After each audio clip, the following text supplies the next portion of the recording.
ফুটন্ত গরম তেলে দিয়ে দাও কাঁচা চাল। ফুটন্ত তেলে কাঁচা চাল দিলে এত সুন্দর রেসিপি হয়, দেখে তোমরা কিন্তু অবাক হয়ে যাবে। আর একবার তৈরি করে তোমরা এটা 6 মাস পর্যন্ত সংরক্ষণ করে রেখে খেতে পারবে। তো চলেন বন্ধুরা, বেশি আর কথা বাড়াবো না, মূল ভিডিওতে চলে যাই। এখানে দেখতে পারতেছেন একটা বাটি নিছি, তো বাটির ভিতরে আমি 1 কাপ ভর্তি করে ভাতের চাল নিচ্ছি। আমার ঘরে যে ভাতের চাল থাকে আমি সেই চালটা দিয়ে আজকে রেসিপিটা করে দেখাবো। আপনারা চাইলে কিন্তু এখানে বাসমতি চালটা কিন্তু ব্যবহার করতে পারবেন, আর না হলে আপনাদের ঘরে যেই ভাতের চাল থাকবে সেই চালটা দিয়ে কিন্তু রেসিপিটা করে নিতে পারবেন। এখানে দেখতে পারতেছেন সামান্য পরিমাণে একটু লবণ দিচ্ছি, অবশ্যই লবণটা কিন্তু দিতে হবে। আর এখানে সামান্য পরিমাণে একটু পানি দিচ্ছি। এখন এই লবণ আর পানির সাথে এই চালটা ভালো করে একটু মিশিয়ে নিতে হবে। এটা এমনভাবে মিশাতে হবে যাতে আর লবণ আর পানিটা সেই চালের সাথে সুন্দরভাবে মিশে যায়।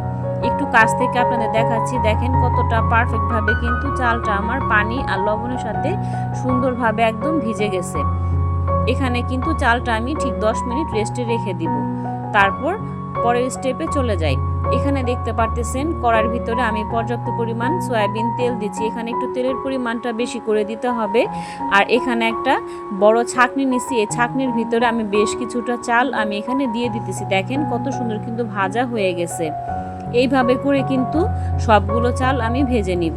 এখানে কিন্তু চাইলে কিন্তু আপনারা সরাসরি চালটা কিন্তু তেলের ভিতরে দিয়ে ভেজে নিতে পারবেন।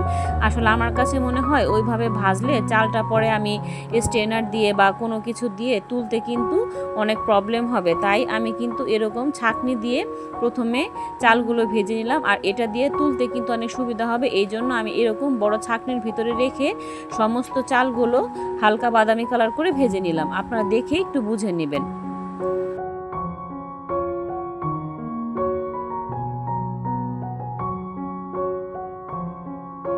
ঘরে থাকা মাত্র 2টা উপকরণে এত মজার নাস্তা বানানো যায়, আপনি নিজেই কিন্তু দেখলে অবাক হয়ে যাবেন।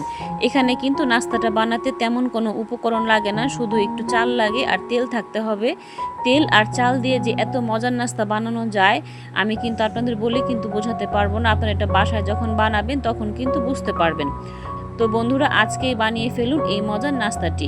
যা বানাতে লাগবে না তেমন কোনো উপকরণ, মাত্র 2টা উপকরণে কিন্তু এই মজার নাস্তাটা আপনারা খুব সহজভাবে বানাতে পারবেন। আপনারা চাইলে কিন্তু এখানে চালের পরিমাণটা কম বেশি করে নিতে পারবেন। আমি এখানে 1 কাপ পরিমাণ চাল দিয়ে আজকে নাস্তাটা তৈরি করে দেখাচ্ছি। আপনারা চাইলে কিন্তু চালটা কম বেশি করে নিতে পারবেন।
এখানে কিন্তু প্রথমে আমি বেশ কিছুটা চাল কিন্তু ভেজে নিলাম। তো চালগুলো ভেজে নেওয়ার পর সেই একই তেলে এখন বেশ কিছুটা বাদাম কিন্তু ভেজে নিচ্ছে। বাদামগুলো কিন্তু একটু মচমচা করে ভেজে নিতে হবে।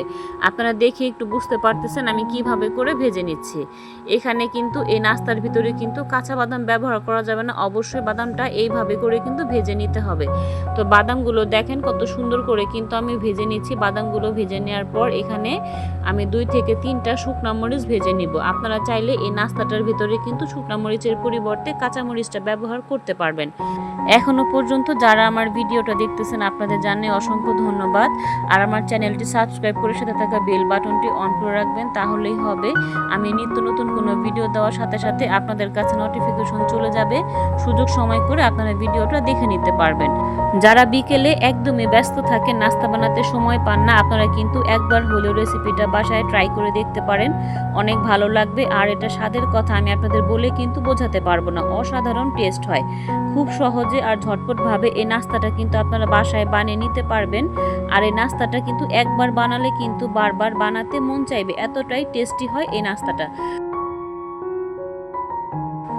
তো দেখতে পারতেছেন সমস্ত চালগুলো কিন্তু আমি ভেজে নিলাম। তো এগুলো ভেজে নেওয়ার পর একটা বাটির ভিতরে আমি ঢেলে নিলাম। একটু কাছ থেকে দেখাচ্ছি, দেখেন আমার কত সুন্দর করে কিন্তু ভাজা হয়ে গেছে। এটা কিন্তু প্রায় মুড়ির মতো কিন্তু ভাজা হয়ে যায়। আপনারা দেখে অবশ্য বুঝতে পারতেছেন কতটা ফুলে কিন্তু একদম মুড়ির মতো হয়ে গেছে।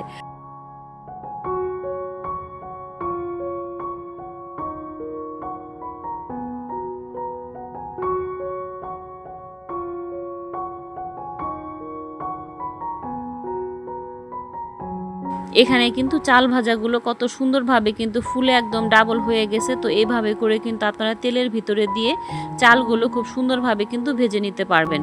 আর এখানে আমি যে বাদাম ভেজে নিয়েছিলাম সেই সবটুকু বাদাম আমি দিয়ে দিলাম, আর শুকনো মরিচগুলো দিয়ে দিলাম। এখন এগুলো ভালো করে একটু মিশিয়ে নিব। আপনারা চাইলে কিন্তু এই খাবারটা কিন্তু বেশি করে ভেজে কিন্তু বয়মে ভর্তি করে কিন্তু রেখে দিতে পারবেন। তো 6 থেকে 7 মাস কিন্তু সংরক্ষণ করে কিন্তু আপনারা রেখে খেতে পারবেন। এটা কিন্তু কখনো নষ্ট হবে না। আর আপনারা যখন বিকেলে চা খাবেন, চায়ের সাথে কিন্তু এক মুঠ করে মুড়ি নেবেন বা বাদাম নেবেন, এটা কিন্তু খাওয়া হয়ে যাবে খুব সুন্দরভাবে। আপনারা চাইলে কিন্তু এটার ভেতরে পেঁয়াজ কুচি, কাঁচামরিচ কুচি আর ধনিয়া পাতা কুচি দিয়ে আর সরিষার তেল দিয়ে কিন্তু মেখে খেতে পারবেন। ওইটাও কিন্তু খেতে অনেক ভালো লাগবে। তো আমি আজকে ওইভাবে দেখালাম না, কারণ আমি একটু বেশি করে ভেজে এটা বয়মে সংরক্ষণ করে রেখে দিব, যাতে মাঝে মাঝে একটু খাওয়া যায়। বিকেলবেলা চায়ের সাথে খেতে কিন্তু অনেক ভালো লাগবে।